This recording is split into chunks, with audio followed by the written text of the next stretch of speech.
আপনারা কি জিয়া রহমানের কর্মী নাকি শেখ হাসিনার কর্মী?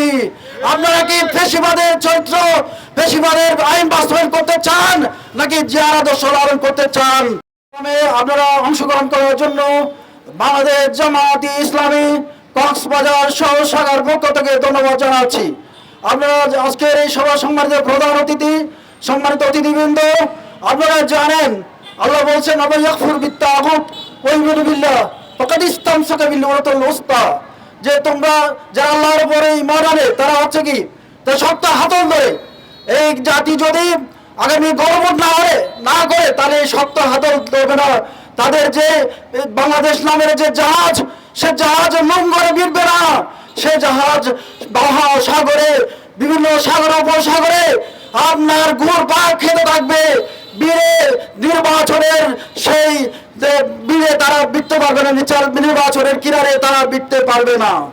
আরেকটা কথা বলতে চাই, সেটা হচ্ছে মিস্টার জিয়া রহমান যে গণভোট আয়োজন করেছিলেন সেটাকে মিথ্যা হয়েছে, সেখানে মিথ্যা প্রমাণিত হয়েছে।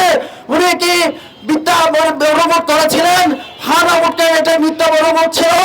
আমি তাদের ওই বড় দলকে প্রশ্ন করতে চাই, আপনারা কি জিয়া রহমানের কর্মী নাকি শেখ হাসিনার কর্মী? আপনারা কি ফ্যাসিবাদের চরিত্র, ফ্যাসিবাদের আইন বাস্তবায়ন করতে চান নাকি জিয়ার আদর্শ লালন করতে চান?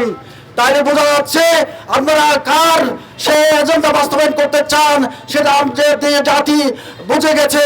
সুতরাং আপনারা যদি আপনাদের জাতির সেই বিবেককে, জাতির নারীর স্পন্দনকে বুঝতে না পারেন, তাহলে আপনাদের সেই ফ্যাসিবাদের চরিত্র আপনাদের মধ্যে ধারণ করবে এবং সেই ফ্যাসিবাদের সে পরিণতি ভোগ করতে হবে। সম্মানিত ভাই সব, আগামীর সমস্ত সংগ্রামে, আন্দোলনে, বিক্ষোভে সবাইকে অংশগ্রহণ করার জন্য উদাত্ত আহ্বান জানিয়ে আজকের সমাবেশ এখানে শেষ করছি। খুদা হাফেজ। বাংলাদেশ জিন্দাবাদ। বাংলাদেশ জামায়াতে ইসলামী জিন্দাবাদ।